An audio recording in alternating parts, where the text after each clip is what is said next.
Susan St. James is well known for playing Sally McMillan in the 1971 to 1977 television series Macmillan and Wife. After that, she went on to become famous as Kate in the Kate and Allie sitcom of the 1980s. Hello everybody, welcome to my channel. My name is Olivia. Keep watching and please subscribe. So let's start. St. James had 4 children in her personal life, and she resided in Litchfield, Connecticut with them.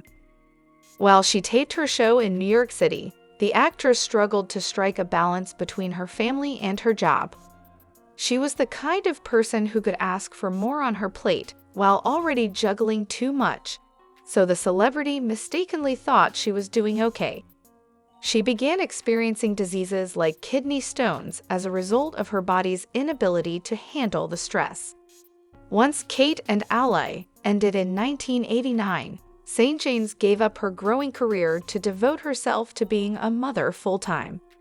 Her retirement coincided with the birth of Charlie, the second child she and her husband, Dick Ebersol, had together. According to the famous person, "Every time I took a break, I became pregnant." She filed for divorce from Ebersol, her husband of over 20 years at the time, in March 2002. However, they reconciled in the summer of the same year. They had a second chance, and the Macmillan and Wife star said she felt happier, which was encouraging. Tragically, disaster was about to strike when a close friend of St. James passed away. Susan St. James' world was rocked by tragedy. In order to commemorate Thanksgiving, St. James and her family gathered in Los Angeles, California in November 2004 and even captured the moment on camera. Charlie, Willie, and Teddy, her 3 sons, joined the celebrity and her husband. St. James' offspring from a previous marriage, Harmony and Sunshine, were also present. She then flew from California to Colorado in a private aircraft with Teddy, Charlie, and her husband. The actress stayed there. The rest of the family moved on in an easterly direction.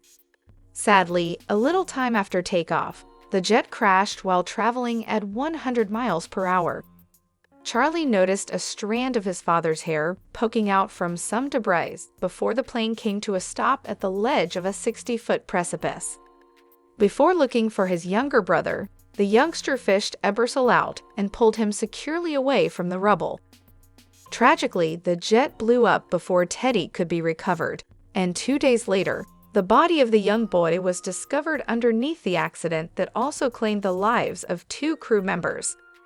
During a 2006 interview on The Oprah Winfrey Show, St. James' spouse recounted Teddy's final words to be, "Dad, I'm terrified."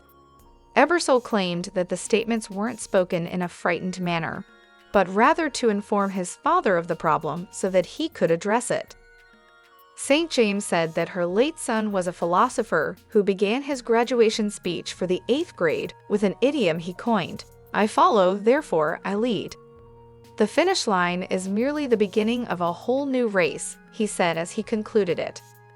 Teddy's mother claimed that he showed signs of maturity at a young age. St. James provided an example of this by telling the tale of how her son, who had never exhibited an interest in sports, all of a sudden became enthralled by baseball. The 14-year-old said that he was interested in baseball because he wanted to find a way to get closer to his father and believed that baseball would help him do so. The former actress thought it odd that a youngster would attempt to close the distance between him and his father when parents often made the effort. The loss of their youngest child caused St. James and Ebersol to experience anguish. But there was room for them among their other kids. Years later, Teddy's memory is still honored, and the former actress experienced tranquility. How Susan and Dick fought after Teddy's death. St. James admitted, "I've never touched Teddy's clothes. I've never been able to move his belongings," during their interview with Winfrey in 2006. As she said this, the celebrity brushed away her tears. To cope, the family attempted to concentrate on Teddy's life rather than his passing.